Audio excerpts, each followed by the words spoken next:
Hey, everybody. I am JP Leonard. And I'm Tyler Arceneaux. And you are listening and or watching to We're Dying Down Here. We're listening and are watching too. I mean, yes, you're for watching, you're listening too, but...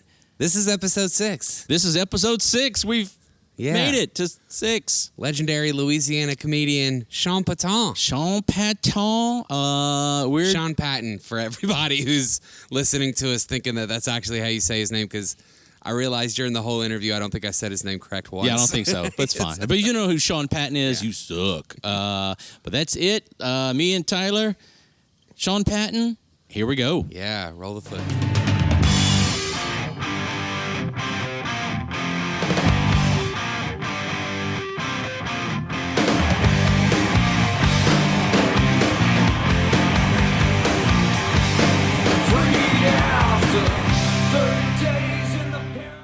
And we're back. We are back. We're back from our 5-second break. That's right. Thank you for watching the intro credits. Or if you were watching or listening, it was 32 minutes or something like that. Or scrubbing. After we edited all the in-words out, probably 31 and a half minutes. I'm going to have to edit that out, too. Nincompoop.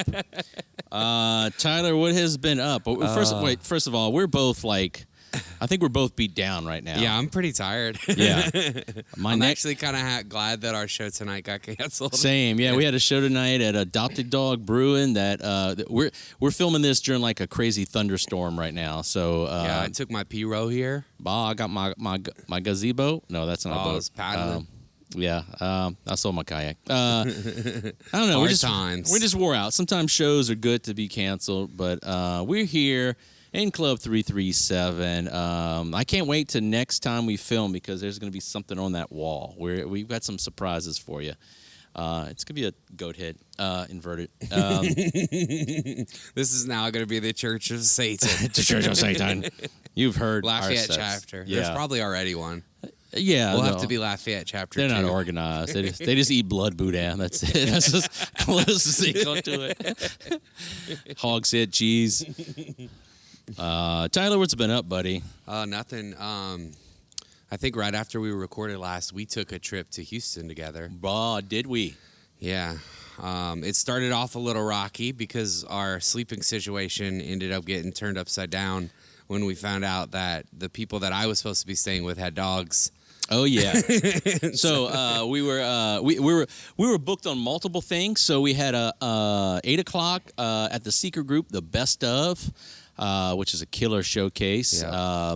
I would just say I murdered. Thank you. That was hot. It was hot. I mean, it was really good. It was probably as hot as comedy could be. Yeah, that was fun. It was a real fun room. I haven't been there since they put up the new curtains and everything, so it looked great. Yeah. And then we hauled butt over to the Riot and did Your Look Like. What a fun show. So it was supposed to be Lafayette versus Houston. Ken Edwards had to back out because he got the coffees. Yeah. And then so they let someone else, Big Baby Green kind of filled in. And, let it be known that when I messaged Patrick Eady to tell him that Ken was backing out of the midnight show, his response was, "Tell Black Fauci that I hope he feels better." Black Fauci. Blouchy.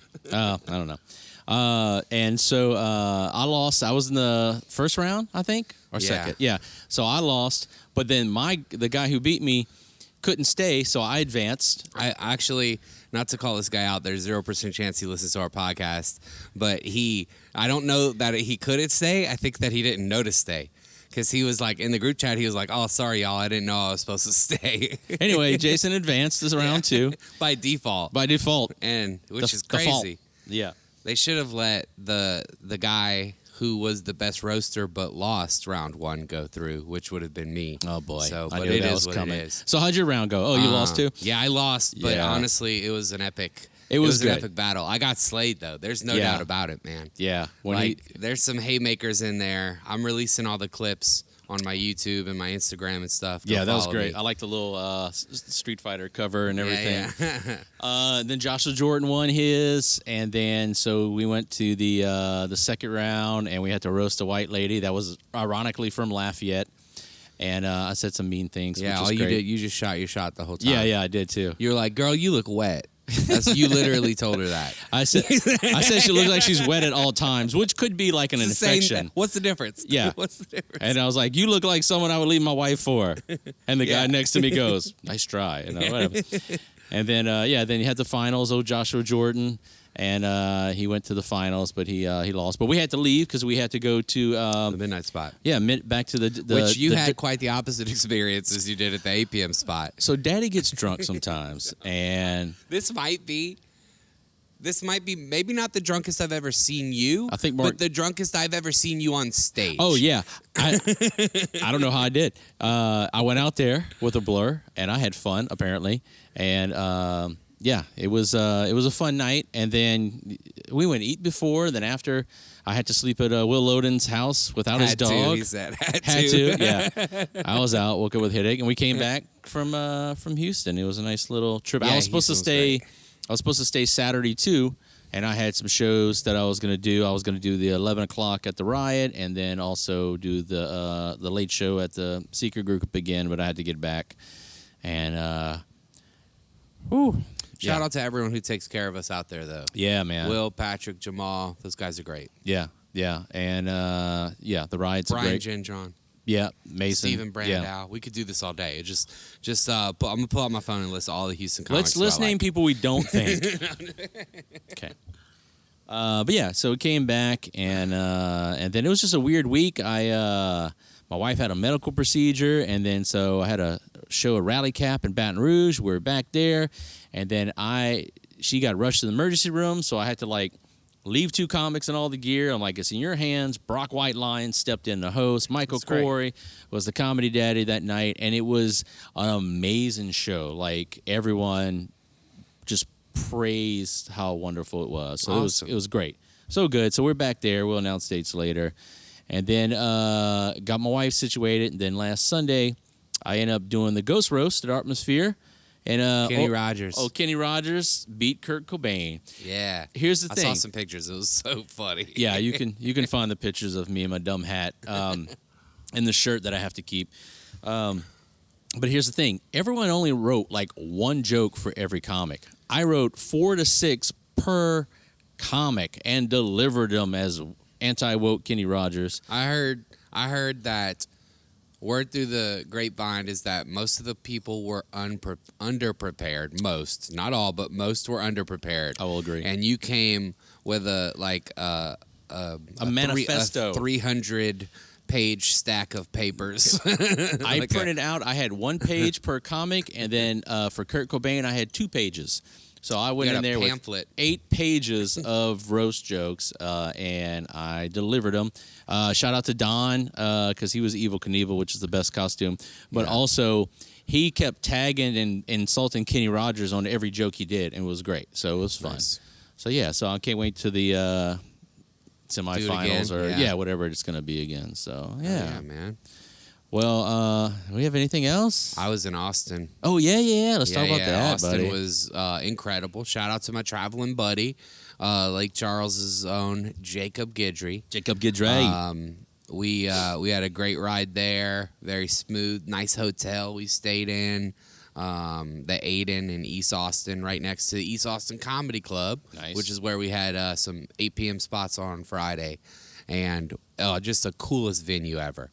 Imagine like a little house on the St. Streets here, just like a little, like 1 bedroom, 1 living room, 1 bathroom, and then they just rip all the walls out.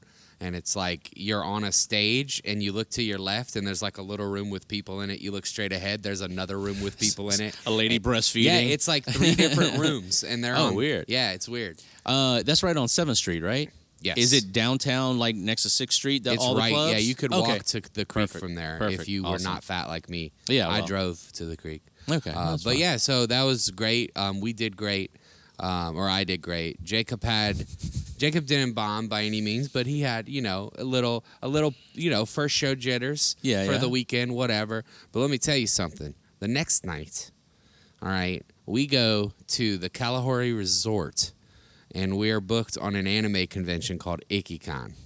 IckyCon? IckyCon. Yeah, those guys seem icky. Yeah. But please book me. I'll do it, too. Yeah, for sure. This place is crazy. If you've never been to an anime convention, I'm pretty sure this is the reason why conservatives are scared of transgenders. Dude, the pictures look great. I went to a convention with my wife when we were maybe dating or just got married in like Biloxi, and they were like dudes. I was like, is that two pandas sword fighting on the beach? And they were like LARPing, and I was like, this ain't for me. We'll be at the casino. There was just so much hair and fur and people dressed like animals. It was crazy. Bears, otters, twinks, oh my. I saw so much ass, too. Hey. This ain't like a Comic-Con where, I mean, they did have some kids, but mostly this is adults. There's a lot of just anime ass running around. But yeah, so it was horses. So we got there a little bit early in the day, messed around. The room we went in earlier, it's huge, just gigantic. They were expecting like 600 people, and every one of them showed up. There was standing room only. There were people outside waiting to get in. And not to brag, but you murdered. I felt like I might have never been a better comedian in my entire life. Who was on the lineup? Was it just you and Jacob? Or No, it was me, Jacob, this guy named Egan Robinson, this girl headlined. She's one of the door girls at the mothership. I forgot her name. A handful of people I hadn't met before. Randomly ran into Mackenzie Jewell from Houston, who was there. He wasn't even originally on the show. He had met Roderick earlier that day, and Roderick randomly put him on the show. Hey. And I knew him when I saw him. I was like, what are you doing here? But yeah, so apparently everyone murdered. But what I did was honestly not like opportunistically the best show I've ever done, but by far the best I've ever been. Nice. I was the first comedian to use the catwalk. So it was like this stage with a catwalk that went out into the crowd. So it's weird because you're allergic to cats. Yeah, I had no problems walking on this pussy. Oh, boy. If there was... there's a big gap in the crowd where the catwalk is. So if you try to do comedy to just the cat, it's weird. Yeah, it's like a plane. Yeah, I was kind of surprised that none of the comedians before me had gone out there, but I just walked out, used the whole damn thing. You got a wireless mic? Yeah. Oh, all right. Dude, I was worried about it. We're all backstage, and I made a joke. I was like, ooh, wireless mics, what could go wrong? Yeah. And everyone Everything. laughed. Everyone knows. Every comedian knows. Wireless mics, that's scary. But in this situation, it was the only way to do it. So, yeah, I think there's some video of it I'm going to try to get. I don't know. We'll see if it came out good or not. But yeah, honestly, that was the best I felt like I've ever been. Nice. Yeah. And then I went to Creek after, huh? I went to Creek. I think Jacob had another spot. Jacob killed too, by the way. Awesome. This was like redemption from the night before. Nice, I was okay saying Jacob bombed the night before because on this night he did not. I mean, this man came in. I was proud to follow him. Nice. Because I knew how good it was going to be for me. Shout out Lake Charles Comedy. Yeah, for real.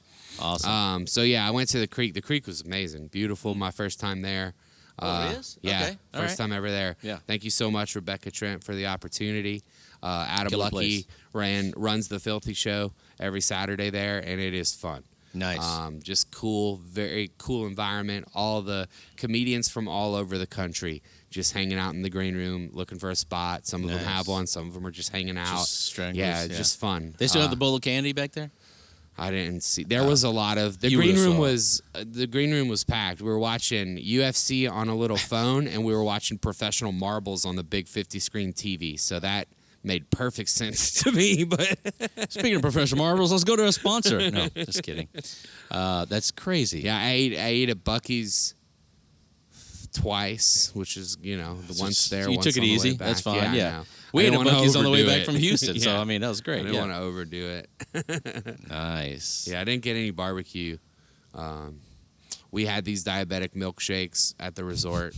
They were, when I say, I mean, like, take what you would think like an extravagant, over-the-top Oreo milkshake would be, and then make it more over the top. Just RuPaul double it, yeah. 10x it.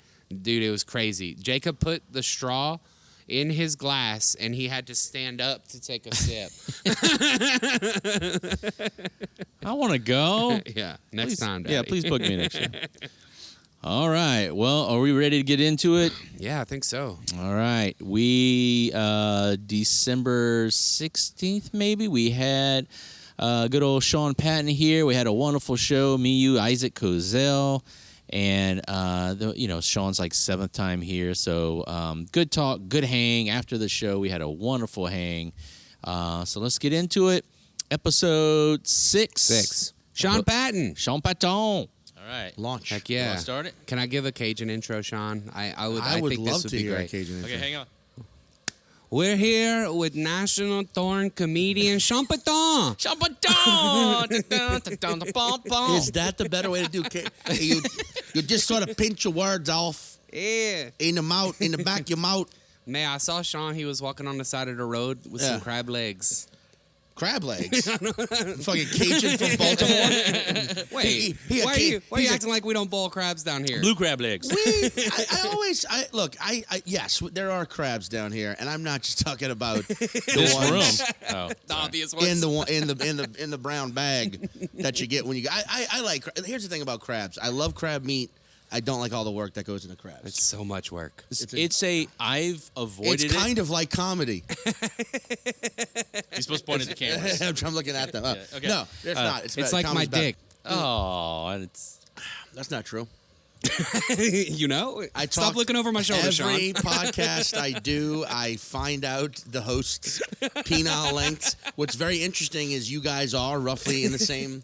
All right. You're both. pull it up, J-Mo. Wait, wrong podcast. Sorry. Yeah. Shit, what was I going to say? You tell me. Oh, You no, wanna say crabs. it? Yeah, I've avoided crabs because I only had like really old aunts and grandmas that would peel it for me, and then I'd just like go in there like a little raccoon and just eat a bushel of meat. But my wife is... When you said I avoided crabs, and at the beginning of the next sentence was, I had really old aunts and grandmas. If you only heard, if you were like in a room, in another room, and like a door was closing, and that's all you heard was, I avoided crabs. I had a bunch of really old aunts and grandmas, and the door shut, you'd be like, what the fuck was that incestual conversation about? If your mom has crabs, are you born with crabs? Is that a thing? We'll find out. No, but like, so my wife, that's her favorite thing in the world. And so we go eat crabs, and like, you gotta, like 6 crabs, you gotta devote 2.5 hours to, and it just takes a long, but I like the process now. You just kind of slow down, but I'd rather just buy crab. Not me, man. Put that meat in my mouth as fast as possible. Yeah. That'll work. I mean, I think that's the reason why so many people like me, like all three of us, were very, like, you remember artificial crab meat and how fucking awesome it was? It's the best. I think it's because even though you knew it was bullshit, it was still the idea of, but I don't have to put any effort into this. Yeah. And it just sides with me. It's like Trump. I mean, if I had money, I would buy the little plastic container of already peeled crab meat and just throw it in my mouth. But it's like $25-$30 a carton, I ain't got that money. This is the last time I ate crab meat from a can was the morning that Katrina hit. Oh. I just remember that because I stole it. And for months blamed the entire storm on my theft. Were you doing comedy at that time? Yeah. How long? What year did you start? I started. I mean, I've been doing so on October 3rd. My anniversary is October 3rd, 2001. That's when I started doing stand-up. 22 years. I Wow, argue so that you're like everyone. September 11th happens, and you're like, September let's 11th get into happened. comedy. Pretty much. Okay. Yeah, I have so many funny things to say now. I knew I had wanted to do it for a long time, and it really, the storm didn't have that much to. I mean, not the storm. The storm of steel, as they call, as some people call, as George R.R. Martin calls 9/11, the storm of steel. But Dragons can melt steel beams. thank you. Dragon fire can melt steam. Look Thank that you, up, guys. Yeah. Thank you. Science. It was an inside job, inside of the house of Laden. It was a dragon's egg. All right. Sorry. But straight up, like I was already like the ball was already pushed over. The wheels are already set. Everything was going, and then 9/11 happened. And I remember, that did have something to do with it. Where I was like, "Fuck, man, I gotta fucking do this. I've been waiting too long. I've been fucking procrastinating, et cetera, et cetera." So I fucking did it. I also think sometimes you talk to comedians and you're like, when did you start? And they're like, well, I'm like, bullshit. Yeah. You fucking know. Whenever they're like, oh, I've know. been a comedian my whole life. That's my least favorite. When you're like, when did you start comedy? It's like, oh, I've been telling jokes to my family. You know, I hate to say it, but the ratio of that person who says that and how funny they are is a fucking lead seesaw, baby.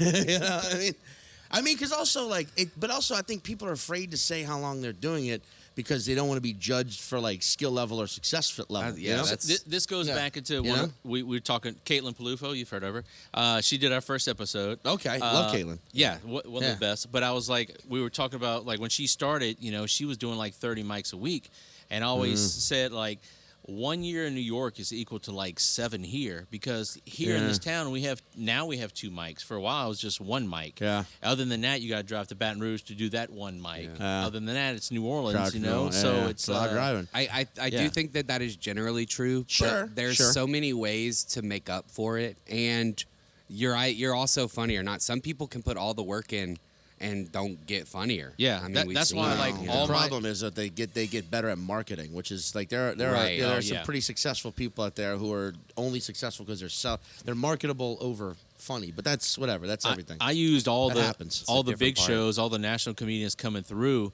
with me hosting. It was almost like my open mic, and I can't tell you how many new bits I've tried on those things because where else am I gonna do it? It's pretty brutal. But also, you can't. Like, I wish someone would have sat me down and fucking pounded this into my skull 15 years ago.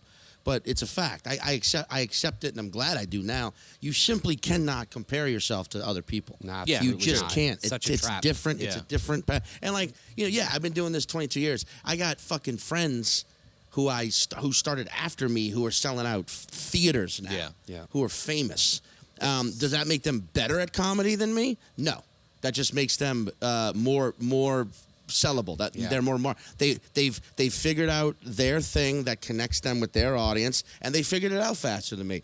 I'm not. Look, here I am. We're only doing what 1,600 seats tonight. You said 1780. 1780. Right at Club 337, which is great. Which is great. We're doing that's a start. We're doing 12 shows, but still, we got it. Right. Yeah. I mean, over the years. Yeah, over the year. Over the decade. We've over 15 years, I will have sold 1,700 tickets. We're like in Lafayette. We're like a kid-sized Smoothie King. Yeah, exactly. Smoothie King Center, but kid-sized. You got to start real small. For the pickleball equivalent of basketball. Which we're still wearing high shorts. Yeah, they're gonna come down. But I mean, like, you can't. Yeah, it's also like. But I admire everybody I know who's mega successful. Fuck yeah, and they're successful for a reason. Like I said, they figured it out. But I don't detract. I don't sit there and go, man. I used to be like, fuck. I guess I suck and they're awesome. And then you realize, like, no, we're all like. Comedy's subjective. I love what I do. I love what I say on stage. Maybe I'm just for a smaller group of people. All right, so I'm going to transition. Whatever it is. Let me transition on this because this is something like I'm going to let you in behind the scenes. I'm sure you know. So, first of all, when people ask me my top 3 comedians, I say Dave Attell. He's Dave's the best. He's my best. You also got to look at him and go, that guy, he achieved everything you want to achieve as a comic. Yeah. And he's still showing up at clubs in New York at 1:30 a.m. to run spots. I have a theory. I think just to smoke. I have a theory that and one of coffee. the things that makes him so great is he hasn't put out a lot of material. And he's like a firm believer in you pay to come see me. Yeah. I mean, name his famous specials. Skanks for the Memories. One of the greatest albums ever, but Your Mouth's Not it. Pregnant. That didn't really get the push. And then the bumping mic stuff. He's done good stuff, but he doesn't put out specials. Yeah. And I think that's a part of the mystique and like what makes him so great is he just goes do club comedy every single fucking night. Yeah. And I see whenever I'm in New York, we're usually on the late night shows at the Cellar. Yeah. I watch his sets. He's the reason I went last year. Yeah. Because when I opened for him, LaBerge, he's like, you need to come to New York. And I was like, I'm going to New York. And then there we were, That's fucking But so awesome. anyway, going back to mine, when they asked me my 3, Attell's up there. Right. And then I always say in the same breath, Kinane and Sean Patton. It's true. Thank you. And then like you are. Like I think I've seen you the most of any comedians I've ever seen. You're one of my favorites. Thank you. And it's like it doesn't make sense of why it hasn't popped, and like, Yeah. but I get it. Yeah. But then I see some people who pop, and I'm like, but also I'm a deep fan of yours. So Thank you. But we're always going like when we talk around and like comedians, everyone goes for like people sell out arenas, but I'm always like, no, Sean Patton, like. Yeah. Thank you. I don't know. I wish. I mean, it's also, and I like, but I realize you got to realize, it's just the journey, man. Because popping, like, it's also like, what does that mean? Does that mean that I started selling out tickets, selling out arenas overnight? No, but I can say, like, I've been making a living doing comedy for over 12 years now. Which is killer. I've been like, and I get to like do this, and I get to travel the world, and I get to like live on my terms, doing what I love. And if that's not enough for you, you're in the wrong fucking business. Yeah. And it's awesome. And if you can't be happy with everything I just said, you are in the wrong profession. Because everyone else you this mentioned, is fucking great. They're the extreme. Yeah. They're They're doing the arenas. You're doing that's the extreme. Nate Bargatze is fucking awesome. I love that dude. He deserves to be where he is. He's clean. He's a family man. Yeah. He appeals to other people and families. He's got Norman, another New Orleanian who's never heard of him. Go ahead. Markaford Normanson. He's Michael Norman. Normaful. He talks like her. What if you took Norman's voice but made it really deep, like dropped in a couple octaves? Comedy. Jeez. I'm gay. Gay. Queef. Yeah. Queefs. By the way, I'm opening. This won't come out now. I was gonna do dates. I was gonna do plugs, but it won't come out time. That's fine. No, but Mark's been great. Mark, he's stylistically, he's like that classic old school comic with like a modern twist, and of course that fucking sells. So it's like, I got nothing but love makes for all for these clips people. too, right? And that's a big difference between you two. Yeah, I don't clip a lot. Stylistically, it's hard for you to make clips because it is hard the for me kind to of make comedy clips. you do, Yeah. and that's a difference. So this is your 7th time. So tonight, we're doing the show. This is gonna be out, but this is your 7th time here. We started 2015. Yeah, man. I shot you the dates. JP's I don't remember. bar. JP's bar. No relation. That show was weird too. That was. I remember it being like a weird night. Okay, Yeah. so That was our home base. So let me bring you back on this because this is my favorite story to tell. Yeah. We had the this not this part, but we had the grand shooting here during Trainwreck. It was Amy Schumer's movie. Yeah. And so it happened here at a theater in Lafayette. So we did a big benefit for it. We had, and she donated stuff. We had like Dave Ross. We had record labels donate stuff. We did a bunch of stuff, and we had the silent auction. Yeah. And I go, and you were coming up that year. This again is 2015, and you were you had a show coming up. So I put a pair of tickets to your show for the silent auction. End of the night, I went to it. It was like $130, and I was like, well, like damn, like all right. And this guy came up to me. He goes, "Yeah, me and this guy got in a bidding war because we thought it was Sean Patton." And I remember, and I didn't have your number then, so I had to text Polk, and I was like, "I need you to get this to Sean Patton, and I need this verbatim or whatever." And you remember, he came in the front. He sat in the front row by himself. He wore big basketball shorts. Right. Okay. And he's come to like almost every show you've done here. I don't know if he's coming tonight. Fucking hilarious. Dude. Yeah. So yeah, I do remember that. I do also remember that, the opener, Andrew Polk, that night, some girl he was kind of hooking up with, she had an apartment, with an extra bedroom, and she was like, hey, she had told him beforehand, hey, you guys can just stay up here with me after the show if you want. And I was like, oh, yeah, that's cool. And we went back to her place after being at the bar, and we're just partying, and her and I got in a knockdown, drag-out argument because she's a hardcore conservative. Oh, nice. Right? What was Polk doing? I mean, and that's what I was like, what is she doing? Like, Polk almost looks like what happened if you, whisper liberal into a pair of fucking dirty Chuck Taylors. Polk just grows out of him. You know what I mean? I was like, that's insane. But, and not like I don't really side with, I mean, I guess I am, I don't side with Democrat or Republican. I don't side. I just kind of don't choose either. I am more morally liberal, but she was just saying, dumb shit. And then we got into a fucking argument, and I left. I, left to go sleep in my car. Wow. In Lafayette? And, yeah, in Lafayette. And Polk was like, and then he called me and was like, hey, man, she's saying you should come back up and not drive. And I'm like, I'm not driving. I'm sleeping in the car. Fuck off. And then she came down and knocked on the window and kind of woke me up. I was like, listen, I don't agree with you, and I kind of don't like you, but I can't let you just sleep out in the car in the parking lot. It's an extra bedroom. Just come back up. And I was like, fine. And I just fucking stormed back up and fell asleep in her spare room, peed the bed. By accident. That part was not planned.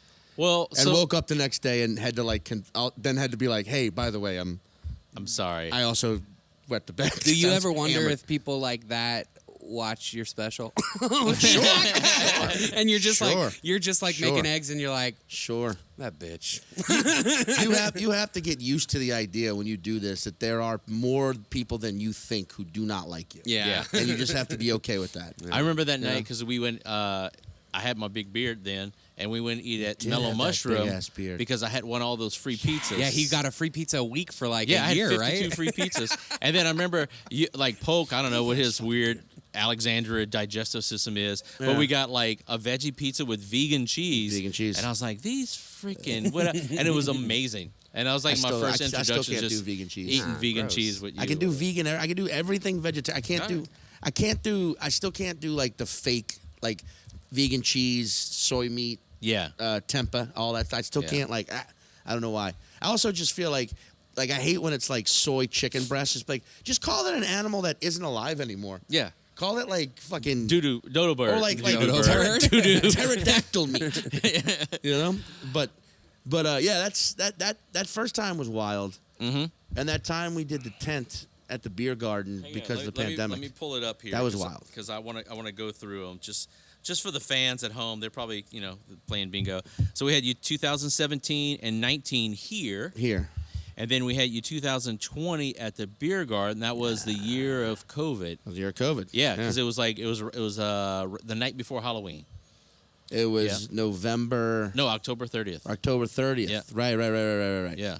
Right. And then we had you here in 21 and in 22 in this room. Yeah. And then tonight is the night for number 7. Well, this room is always fucking splendid. This is the best room in the state. Yeah, it's pretty rad. Yeah. Pretty wild. So let me go back to you peeing in that girl's bed. Yeah. Because a day bed too, a trundle bed. Oh, that's where you pee. They should be plastic. You are a known bedwetter. Yeah. Not so much anymore because I quit drinking, but totally. I mean, for a while. Okay.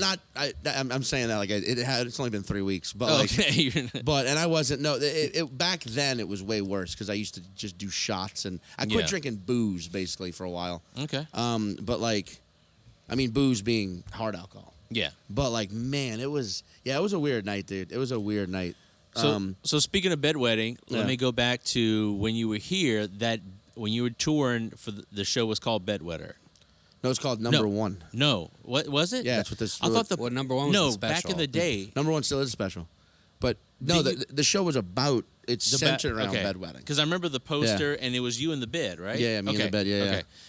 That was that was when I was writing with Laugh Button. Right. And then we did 4 nights on the road. And everything. Yeah. To this date, that's my favorite hour I've ever seen from Thanks, man. Yeah, that was magical. Wild. Because I watched you 4 nights in a row make an audience cry. When you broke down about what did you do to them? he took off his shirt. Why did you make him He was cry? like Bert Kreischer. I pulled out a gun instead of it's all over, guys. Here, pussies. Yeah, you're all. I'm kidding. And I lit, and it was. Then he just was did his closer holding a gun. Right. He was like Gumbo's dark soup. All right, and then everyone, roll tide. I told everyone Santa wasn't real. Oh, then they lynched him. He forgets to listen. Exactly. He forgets to fucking. I was performing 4 kids. Oh yeah. That's fine. Those little Santa's bastards. not real. It's your little dad. bastards. But no, that was because you broke down about the hurricane and your dad, your mom, that conversation, which you've done on other special, but. It was and I remember the first night seeing it, and I was like, holy shit. And then you hit him with the stupidest little joke after, and it just elevates the show. It was amazing. That's my favorite hour. Probably it's my favorite hour I've ever seen of any comedian. Thank you. All right. I mean, that's the thing I believe in. I just, it's a longer path, but it's the right path. I just don't, I think too many comedians are obsessed with the concept of killing. And to them, killing only means in the moment getting the biggest laugh, and I think it's kind of a virus going around in the comedy community now. That's kind of destroying the craft. Where people are so obsessed with the idea of killing now, at any cost. No one cared. No one's paying any attention anymore to what they're saying. It makes their act worse. Right. They don't care. They don't give a shit. They don't care if they're up there saying stupid shit. Everybody, a lot of motherfuckers are pandering now, just saying what they have to say to get the big laugh, and that's how they measure themselves as a comedian. And I just grew up, like, if you go back to classics and you grow up and you look at comedy that made stand-up the fucking super popular art form that it is now, because it is. It's arguably the biggest live performance. Bigger than it's ever been. It's bigger than music. It's bigger than everything right now. And if you look at what got us here, it was not pandering ass killbots. The opposite. It was people saying shit that would challenge audiences that maybe didn't get the biggest laugh in the moment, but then 2 days later the person's thinking about it still and laughing to themselves. Or sometimes does get the biggest laugh in the moment, but then still also pushes them into an uncomfortable place where they then have to deal with whatever demons put them in that uncomfortable place and laugh those off and then become bigger fans, because I get so fucking bored watching some of the shit that's out there. And whatever. That's also because I've been doing this for a while, but I see a lot of people taking zero risks and just trying to do the self-serving, ego-inflating thing of killing. And I'm like, everyone's going to be, you're going to be forgotten in a year. No one's going to give a shit anymore. And like, you think of the specials back then, like the bits that I remember were albums like pre like 2001, really, like going back to like 90s, like the Hedbergs and the Attell albums and like the Chris Rock and the Chappelle, like those bits, like they're kind of built in, they've lived forever. Whereas now, very few things are like how can I say this, like a bit that's like your mom knows. You know, that's rare. That's made it across non-comedy people too. I think there's just so much. Who do you think defies what you're saying though? Who do you think there's tons. Who do you think is underappreciated? Like, I mean, underappreciated. That's that list. I don't know if we have enough time. So much. But I mean, I think there are like a couple of like. Specifically here in Lafayette. I think there are. Are they at this table? I think there are a couple of like living legends right now. Like I think like a guy like Jeselnik is an actual like example of someone who's like a living, like that guy will go down when his time's up, when it's all said and done. You have to put that guy in the category of the greats, just because like he's consistently been him since I've known, but since everyone's known him since. Where he really started blowing up in the late aughts. Yeah. And like he's stayed that good, and he's only gotten better, and he's only gotten smarter, and he's only like leaned into it more. And like he goes on, and he's the classic example of what a joke is. It's like, a lot of that shit is dark and fucked up, but that's the point. Mm-hmm. Yeah. And like I've had audiences before tell me, like, you know, I was touring with David Cross this year, right? Yeah. And David, I think he's fucking brilliant, but he is dark. Yeah, he goes for it. He does not fuck around.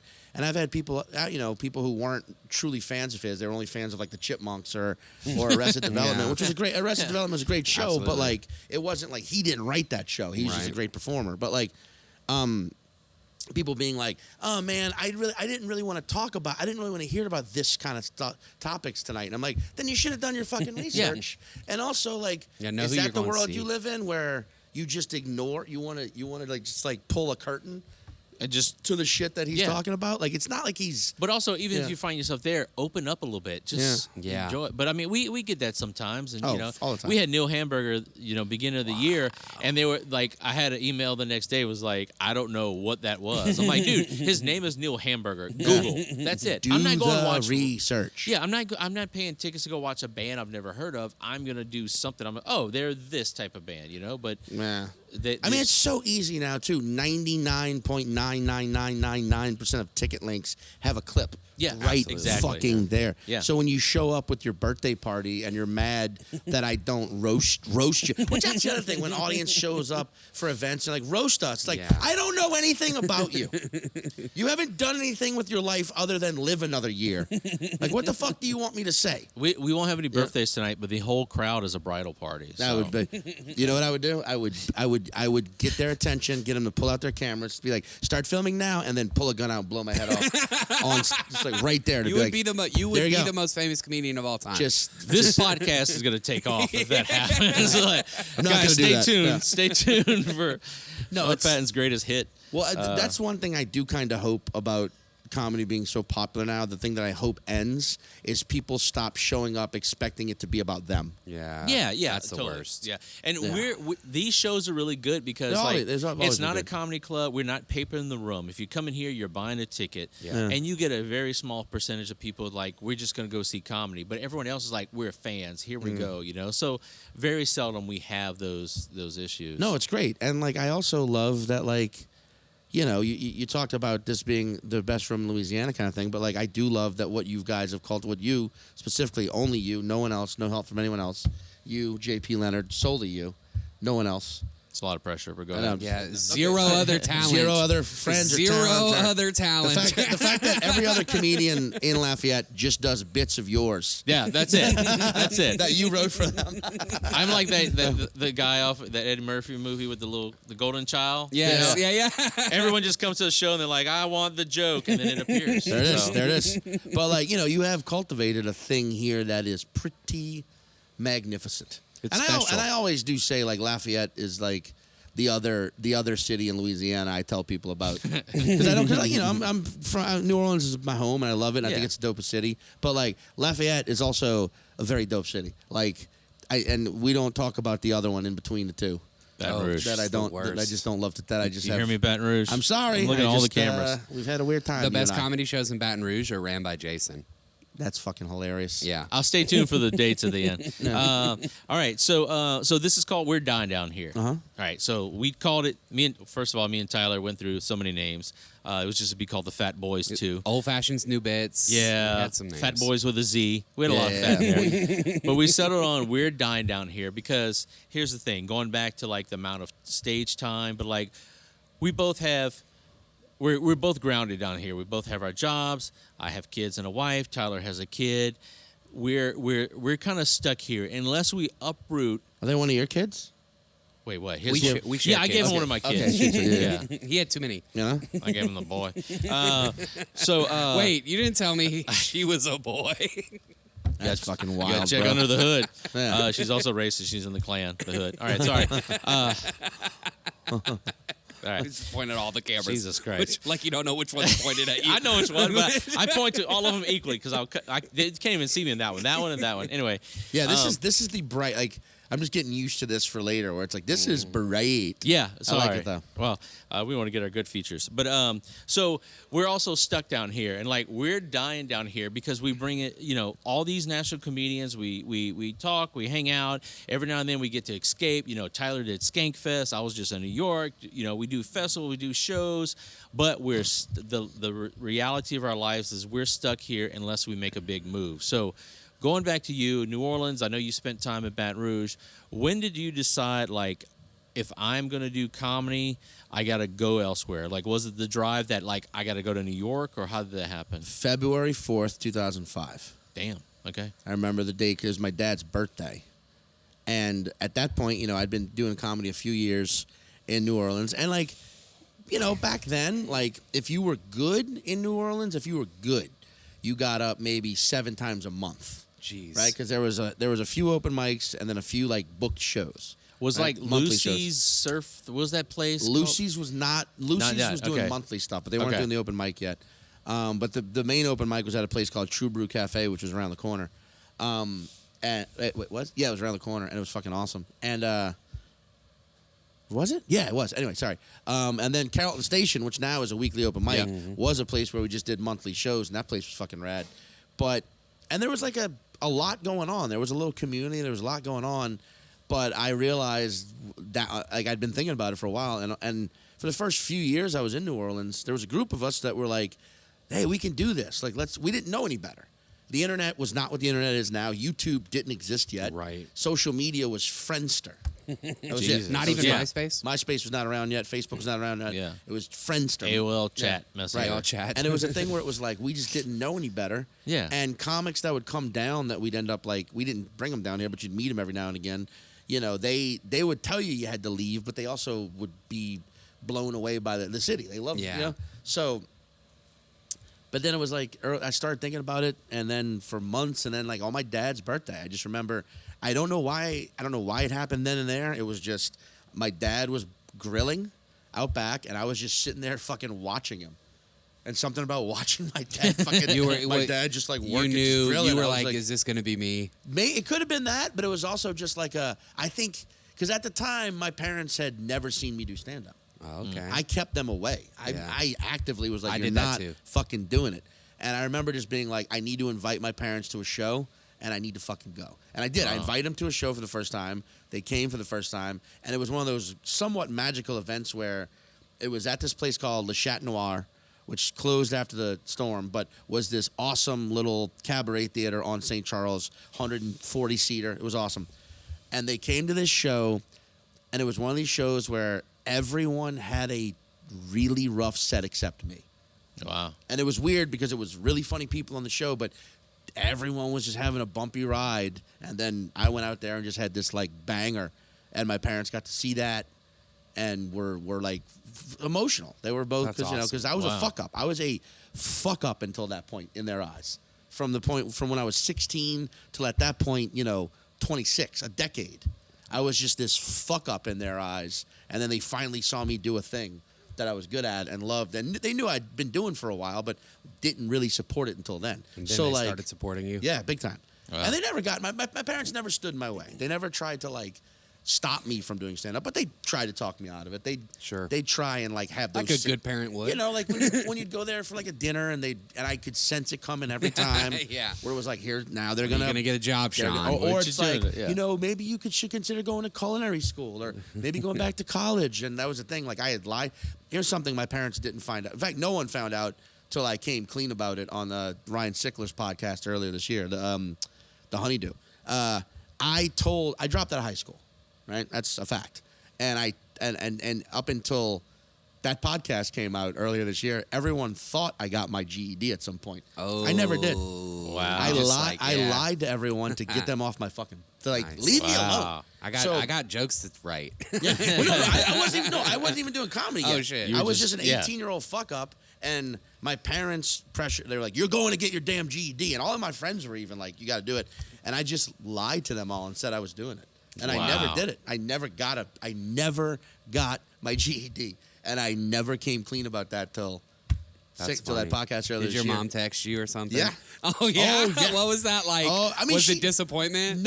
No. My parents, I lucked out. My parents are both fucking great. Like they weren't when I was a little shit, but I was a little shit. Yeah. I was a terrible kid, but like, they wanted me to. They like any parent. They don't. I mean, I don't know. Nowadays, it seems like parents like, oh, you want to be a comedian? Well, the map's there. Go here. Watch Matt Rife's special. Yeah. Learn to do crowd work. Move to New York. I would. Work out now. Work out. Yeah. If you're a woman, get an OnlyFans page and show your ass and make a male comedian with OnlyFans. Okay, now. Or that. That's how you make your money. Tell everyone you're a comedian, but make all your money on OnlyFans. Yeah. Which technically does just call yourself an OnlyFans, sir. Just do really good promo videos and don't work on jokes. There needs to be a word for that type of person, and I refuse content creator. The word creator is too powerful for that bullshit. That's a good point. You know what I mean? Because it's too easy. You're not creating anything. It's too easy to upload Filming something. your ass is not creating. You can't create content because content technically just exists everywhere. Yeah, you're right. I did a video about this where it's like, when you're just filming, like, hey, here's me in the book. Like this right now, we're not creating anything. We're just talking. We're creating a wonderful podcast. We're having a conversation. I'm going to have graphics and transitions. Okay. But I get it. Well, actually, okay, this is going to be a crawfish over your head. There's a segment called Hack Watch. But you know it. right? There's going to be an animated version of this. There is. It's a hatchet. I'll show it to you. That's creating. Okay, that's creating. I'll give you that. I took it from Canva. It was built in. But when people do when people are like, I'm a content creator, and they just film themselves working out and then jump cut that together. Right. I'm like, that's not, you're not creating shit. Yeah. You're just working out and filming it. Yeah. Like anyway, point is. It's a Jim Carrey movie. What I say, call yourself a content documenter or a content uploader. But anyway. Space waster. A space waster. There you go. I like it. A gigabyte blaster, whatever. But like but that was the day I decided I had to leave. And then I made a plan. I was like, all right, I'm gonna get the rest of the year. I'm gonna save money, and leave. And then, whoops, Katrina hit. But then I left. But I still left February 2006.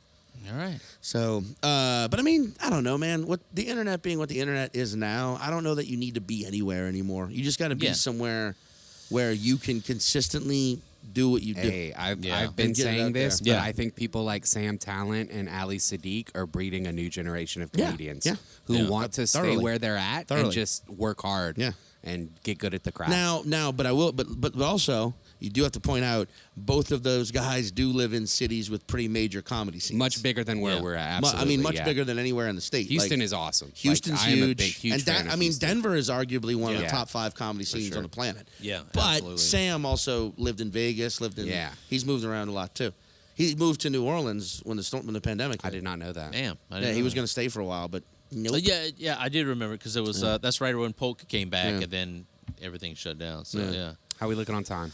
I think we're getting close. So we got a show tonight, number 7 for you. So tonight's going to be me, Tyler, Isaac Cozell from New Orleans, and yourself. Speaking of, I ran into Isaac as I was checking into my my room. He was like, "I'm gonna go get a quick workout in before the set," and he had the headphones and the tight shirt. I love Isaac. And the sorry, there we go. Did you do this on the Honeydew? This microphone don't want me taking the truth out there. Isaac had a camera crew with him, following him to go work out. Hey man, content creators will content create. You mean Isaac Rife? All right. So thank you so much. Tell us whatever plugs you want to do for the tens of people that watch this. Tens of people's more than no people. Don't bother giving dates, but any big projects or anything coming out? I'm filming my next special next year. Woo! I just don't know when that will come out. Where? You know where? I don't really, man. I don't. Do you have feelings? I do have a couple feelings. Club 337 Lafayette. I mean, that would be interesting. I wanted to do it in Chicago, but this year everyone filmed a special in Chicago. Feels like everyone. Chicago and Austin. Austin has fantastic comedy. Yeah. I mean, Austin's a good time. I don't know because I did the first one at Tipitina's in New Orleans. You know what I think looks great? Comedy Works in Denver. Nick Mullen did a special there. I love club specials. I just love the intimacy that a club special brings. Yeah, I'm thinking on it, but it'll happen. But yeah, check my website, MeSeanPatton.com. Got a bunch of fucking, got a bunch of stuff coming out on that. And Google Brian Jordan Alvarez. He's an actual content creator because he does characters and shit. He creates some fucking amazing. He's a comedy creator. That guy's fucking brilliant. But Google his name and read all of the articles. Read them fully. About him or about a thing he's doing that's coming up, and you'll learn something. Brian Jordan, a little thing in New Orleans. A little thing Brian about Jordan Alvarez. A little thing about myself as well. Yeah. A little thing in New Orleans. A little thing about a project he's got coming up. I know. So, yeah. Right. Yeah. I have no I'm idea. excited I feel about like I'm out of the loop, so I'm gonna get off this podcast and Google it immediately. So You just need to talk with Zambon, and then he'll fill you in. okay. And also, I just want to remind everyone. I'm gonna say this tonight on the show too, but Google how many Catholic priests have. Just leave it at that, and remember that next time you throw the church in someone's face. That's all I'm saying. You heard it here. Yeah. We're dying down here with Sean Patton. Thank you, Sean. Thank you very much, you buddy. boys. Man, you guys may if the three of us were gay men, we would be just the most popular all Bears account on We would be OnlyFans. eating so good all the time Jesus. too. Can We you would be the Three imagine? Bears. The Three Bears. You son of a bitch! You make me want to flip just for that joke. Right? And we are back. That was a long episode, It was long the best. interview. Let me with tell you, Sean what I loved Patton. about it was we didn't have to talk much. No. Sean talked the most, and that's what I love. Yeah. You know what I love? When you say something funny and Sean looks at you and grabs your shoulder. I'm like, I'm doing well. This is great. Yeah. Yeah, he's the best, man. He's one of the first people that I got to see regularly because he pops in New Orleans. I remember being on a show it was like a storytelling show, and I felt good about my set. And then I got off stage and Sean Patton's in the back. I went, and he already been on what was Ari Shaffir's show? This is not happening. So I knew some of the stories, and that night he did his cumin bit, and I was like, why even try? But He our listeners will probably get tired of me saying this. They're like, how could this possibly be true? But he's one of the first people I opened up for. I feel like I've said this 3 or 4 different times about different people. That's fine. But he's one of the first people I opened up for. Actually, the first person I opened up for on this stage, I'm pretty sure. Nice. Yeah, back in like 2017 or something. Why are you looking at the? Sorry, I'm just creeping in my camera, dude. I'm just making sure the light's on. They won't see me.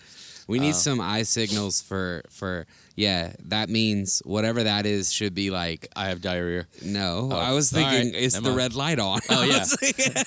How about you just let me know when the red light's off, and then I'll just keep my diarrhea. Yeah, you face. just trust me to run the ship from this side of the table. All right, I'm so nervous. Sorry.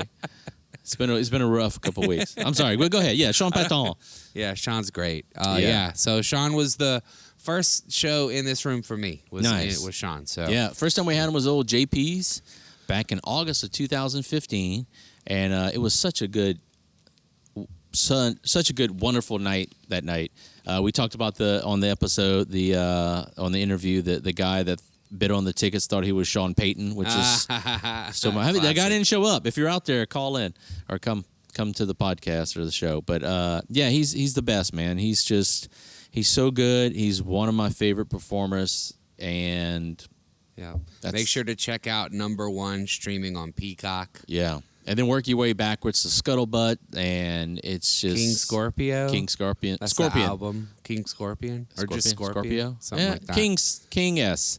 Don't quiz us on our Sean Patton knowledge. I mean, I can tell you also. If you're in New Orleans, go eat at his parents' catering place whenever they do that. But yeah, go eat at his parents' house. It's 324 Sean Patton Lane, Sean Patton Avenue. Sean Patton Avenue. Look for the terracotta mailbox ball. So that's it. I mean, we made it to episode 6. What's some barn burners we've had? We should quit. All right. Well, I gotta get it.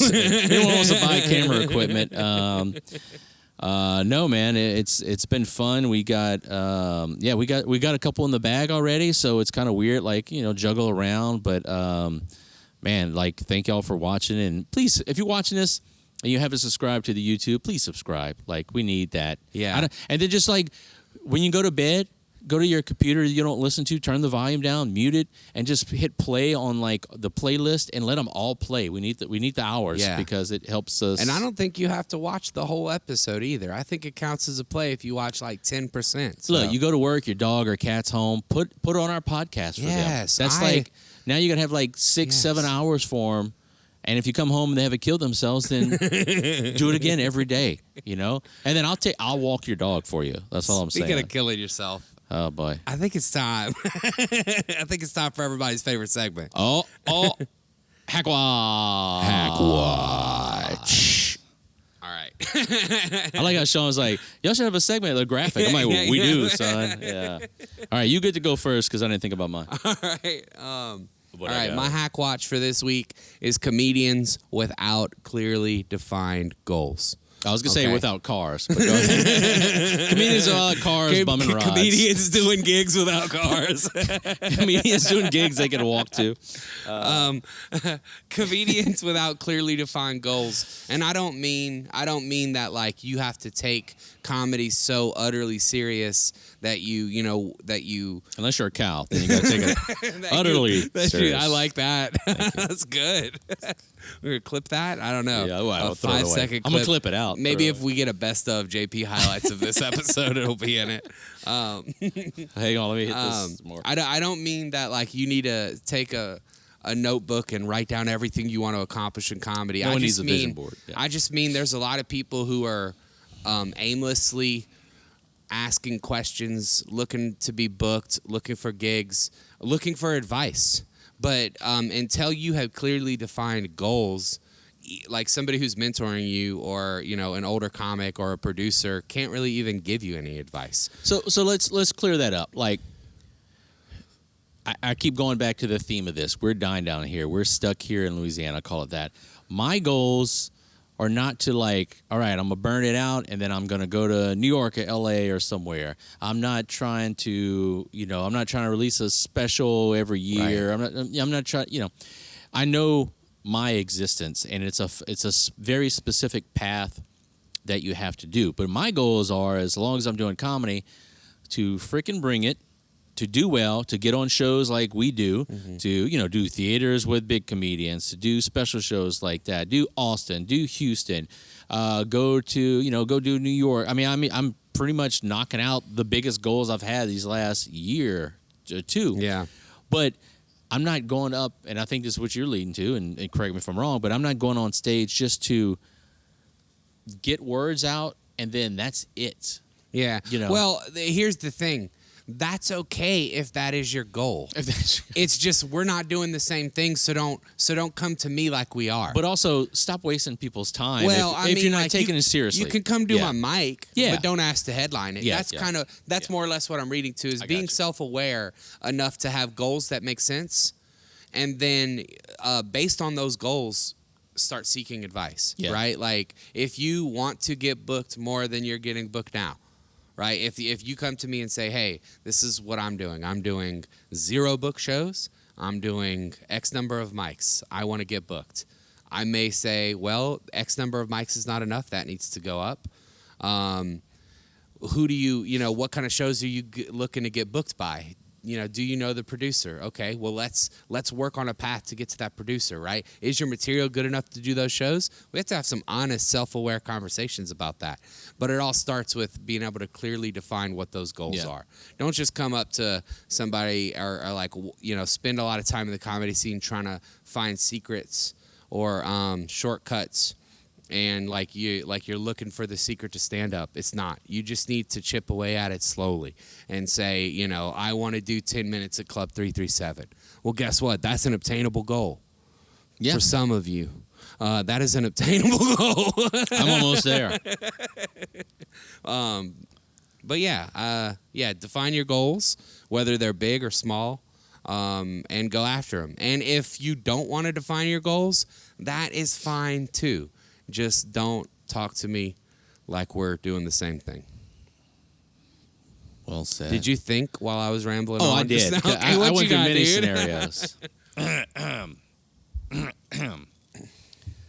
Stop doing shitty rooms. Ooh. Now, we've talked about this. People want stage time.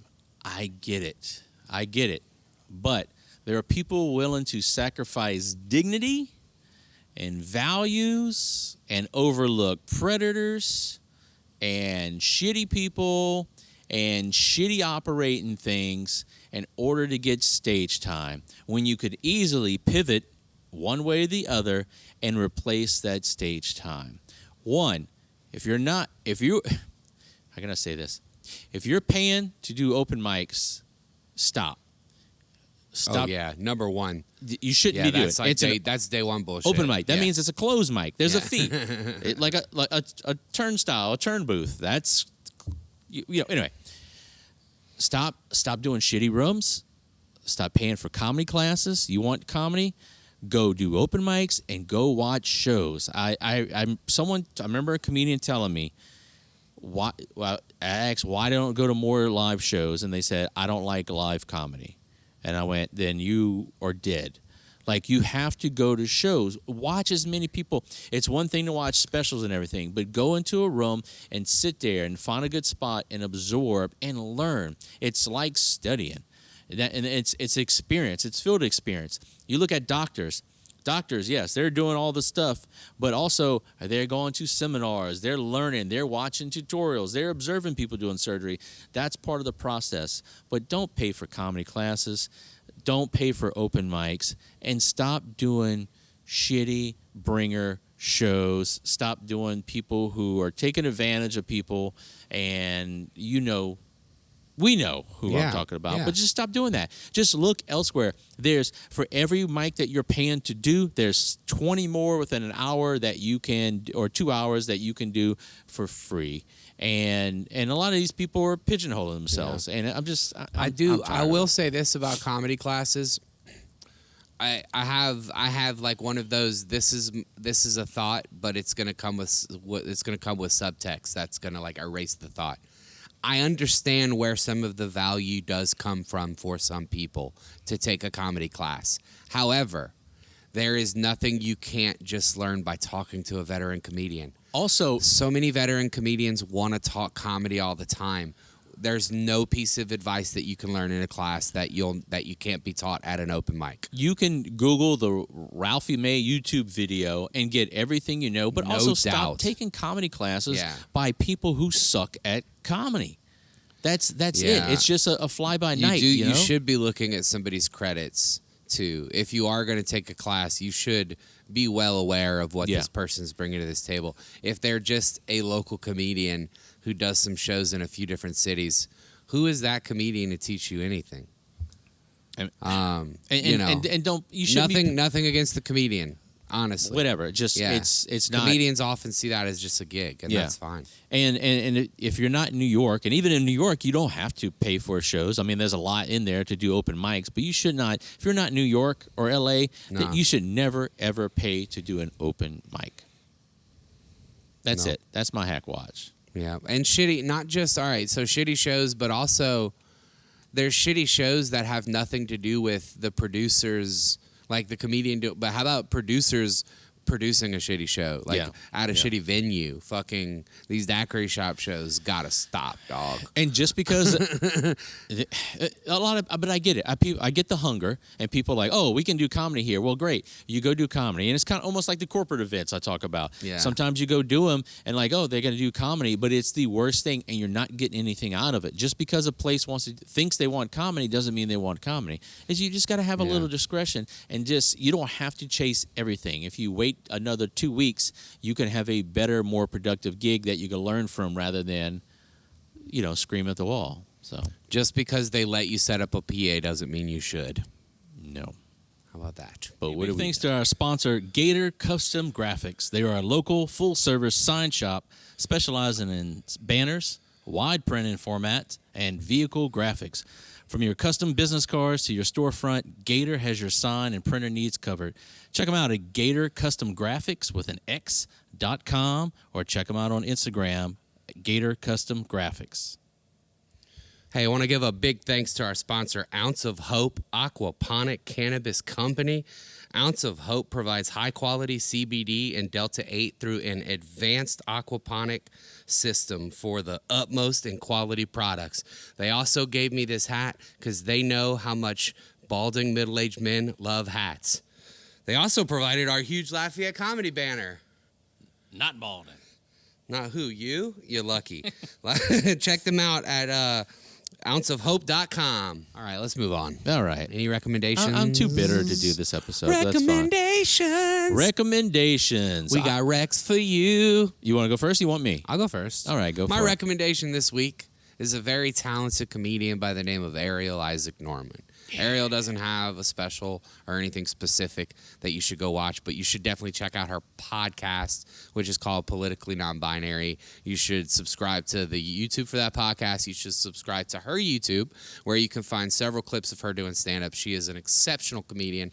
She opens for Louis C.K. She's a regular all over the place in Austin. Yep.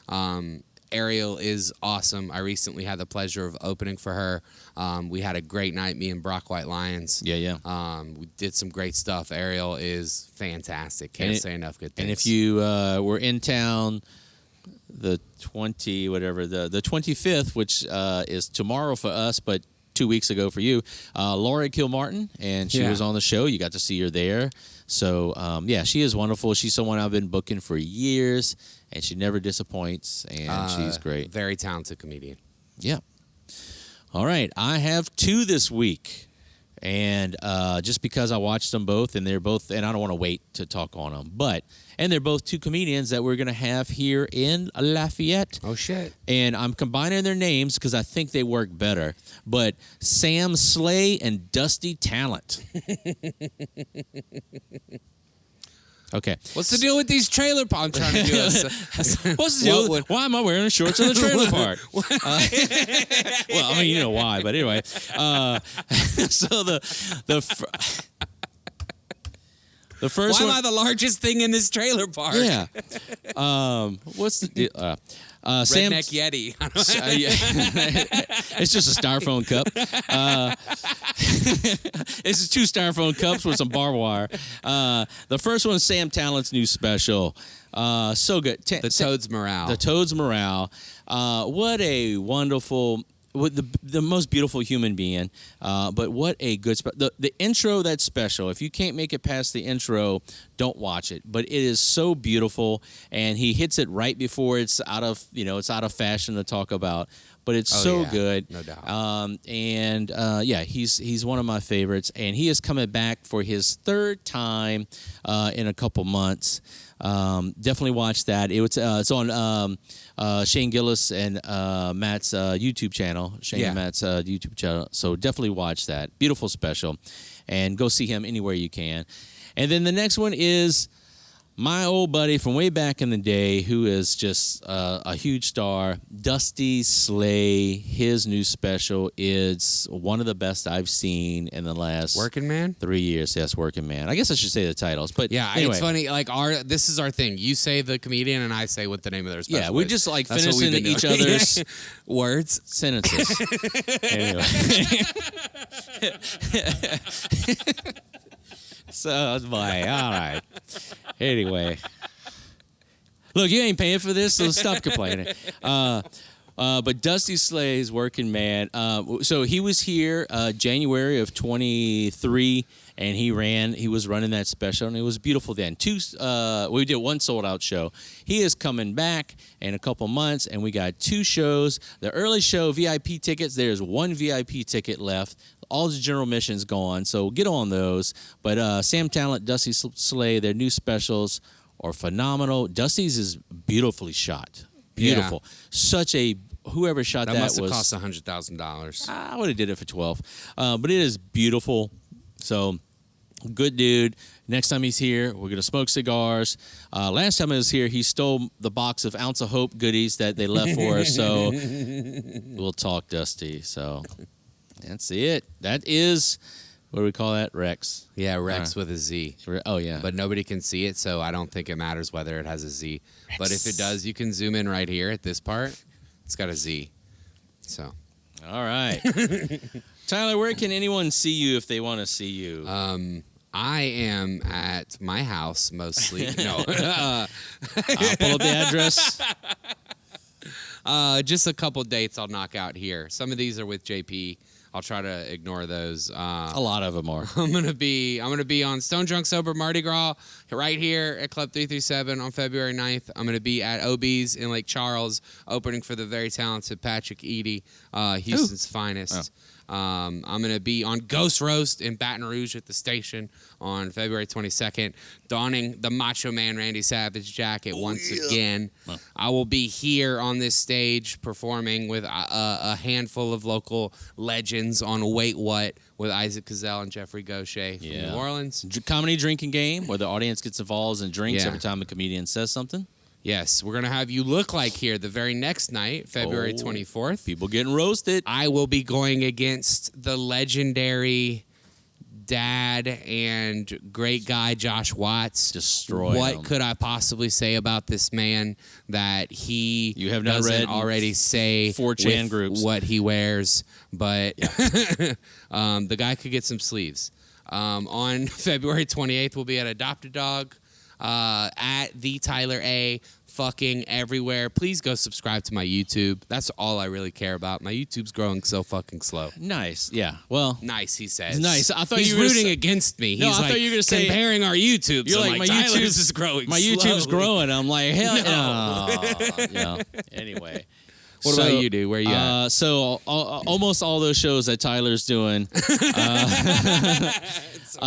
February 28th, we got the rescheduled Hair of the Dog Comedy Night at Adopted Dog Brewing.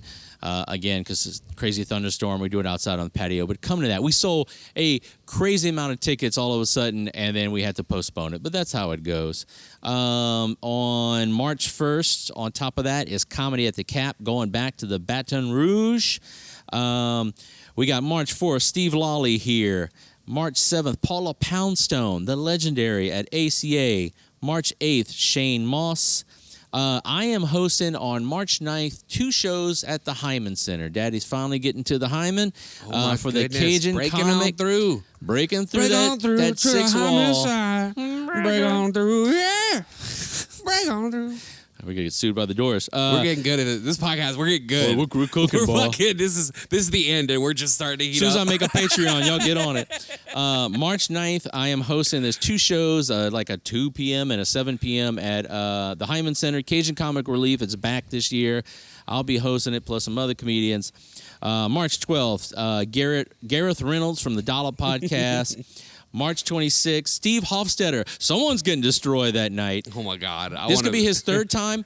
The first 2 times, not a single heckle. What? Yeah, I know. I'm going to come just for that. It's like going to Disney and not seeing Mickey Mouse. I'm going to wear my hat like this so nobody recognizes me. Oh, yeah, that's going to do it. And be like, Steve, you're white. He's red. You're he's so ginger. red, Steve. March 29th, Karen Feehan, Aaron Putman. April 3rd, Chris Porter. I'm just saying the dates because people told me I need to do more dates. April 18th, Mike Kaplan, his 2nd time here. First time he slept in my daughter's princess bed. She wasn't there. April 19th. Oh, God, I'm glad you clarified. April 19th and 20th, Robert Bobby Kelly is here. Also, we may have a Stone versus Drunk late show on April 20th, a special edition. April 24th, our friends at the Cajun Dome are bringing Nate Bargatze. We had him here in September 2015. It's going to be a little bigger crowd that night. May 4th, Ariel Elias. May 17th, 2 shows, Dusty Slade. June 13th, Sam Talent. June 20th, going far into next Emo year. Phillips. I'm doing all the dates. 12/25, we're going to have Christmas at my house because my brother's out of 12/28, Rosh Hashanah at Ken's house. But on top of that, I just want to throw this out there. So after Stone versus Drunk versus Sober versus Mardi Gras, I'm taking a little trip to Houston. February 10th, I will be not performing, but I'm going to be hanging out with my buddy Joe List at the Comedy Mothership. All the shows have sold out in Austin. Yeah, so there's no reason for him to tell you this other than to brag. Because you can't go. You can go. Unless you bought tickets. You can see me walk in, but I'm going to be hanging out with my buddy Joe List in the green room, smoking some cigars. But on the Sunday, February 11th, Daddy's going to be on the... they call it a mic, but I've been selected to be on the Mothership mic, and if you do well, then you're on your way to being passed. It's the most important mic to be on, mic. Yeah, because it's a booked mic. Everybody, it's 100% booked. Yeah, so I'm gonna be on that. I'm gonna try to get us some other shows and in Austin. Maybe hooking up with Jay Whitecotton, who's out there. We're gonna do a little thing. I'm just so excited to be there. So I'm gonna be there for at least 2 nights, maybe more, because I don't want to be here for Mardi Gras. So that's it. Please subscribe to our YouTube, the Lafayette Comedy's YouTube channel. Go to Tyler's, give him a little love. Yeah, please. Don't come to mine. I'm not putting anything on there. I release reels every single day. Yeah, I release reels every day. I don't believe in myself. I release videos. I put full sets on YouTube now. Why? Because I don't care. Because if I'm not good enough to make those jokes better to where people still want to see them or write new jokes, then what am I doing anyway? Hey, I'm releasing so much content. It's follow. Crazy. I'm gonna put a clip out of me saying this. And I'm gonna remix it. Follow me and Tyler. I'm at the JP Leonard. The Tyler A. And you follow our Facebooks, our Instagrams. Tyler's finally on TikTok. I got 200 weak followers, so we're now I can send him cat videos. I don't use it like that. Loser. Follow our YouTube channel. We gotta get where we can start earning money off of this. So we just need so we could quit our day jobs and live in our cars. Yeah. So that's it. Comedy is we have different goals. Define your goals. Live in my truck. Comedy is the best thing in the world. We got some great more episodes coming. We have Lisa Curry coming. That's next. That's next. We're gonna have. Should we waste them? Should we keep them close to our vest? Yeah. Lisa Curry's good enough. Lisa Curry, that's gonna come out. We got the footage on that. Yeah. But stick around. We got some great shows coming for you. Some great episodes. We're dying down here. We're dying.